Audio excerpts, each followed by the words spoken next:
పెద్దలు జానారెడ్డికి ప్రభుత్వంలో పెద్ద పదవి దక్కబోతుందా అంటే అవుననే సమాధానమే అన్ని చోట్ల నుంచి వస్తోంది.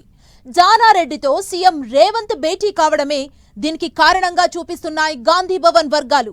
కేబినెట్ లోని కొందరు తన మాట వినడం లేదని, సహకారం లేదని బహిరంగంగానే కామెంట్ చేసిన రేవంత్ పార్టీలో ప్రభుత్వంలో తనకో పెద్ద దిక్కు కావాలని అనుకుంటున్నారా? అందుకే పెద్దలు జానారెడ్డిని వ్యూహాత్మకంగా తెరపైకి తెస్తున్నారా? ఇదే నిజమైతే ఒకే కుటుంబానికి 3 పదవులంటే కొత్త సమస్యలు తప్పవా?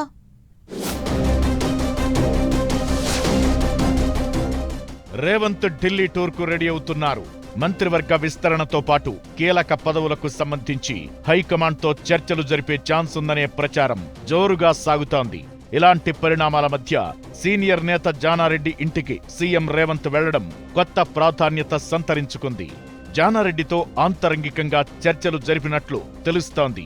కేబినెట్ విస్తరణతో పాటు పార్టీలో కీలక పదవుల అప్పగింతల వేళ జానారెడ్డితో రేవంత్ భేటీ రాజకీయంగా ప్రాధాన్యత సంతరించుకుంది. అయితే ఇక్కడే అసలు ట్విస్ట్ కనిపిస్తోంది. సలహాల కోసమే కాదు, సర్ప్రైజ్ ప్లాన్ చేసి మరీ జానారెడ్డి ఇంటికి రేవంత్ వెళ్లారనే గుసగుసలు వినిపిస్తున్నాయి. ఈ ప్రచారం ఇప్పుడు తెలంగాణ రాజకీయాలను షేక్ చేస్తోంది.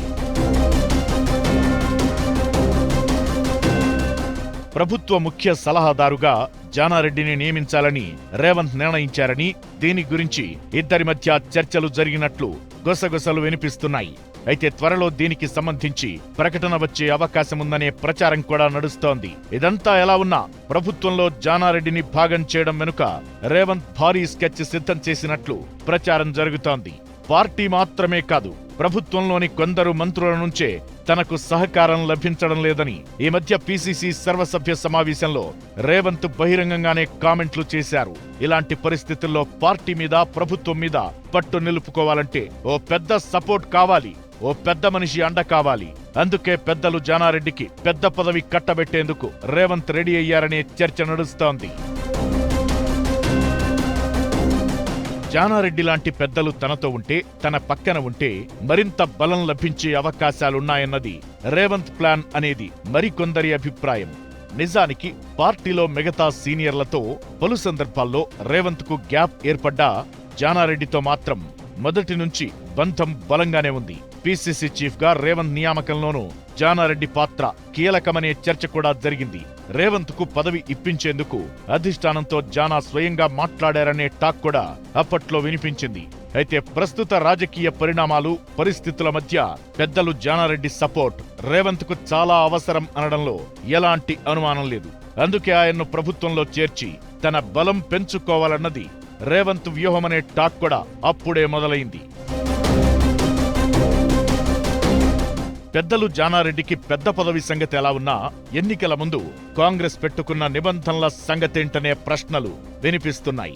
ఒక కుటుంబానికి ఒకే పదవి అనే నిబంధన పెట్టుకున్నారు. అయితే ఇప్పుడు జానారెడ్డికి ప్రభుత్వంలో పదవి అప్పగిస్తే ఆయన కుటుంబంలో 3కి అవకాశమిచ్చినట్లవుతుంది.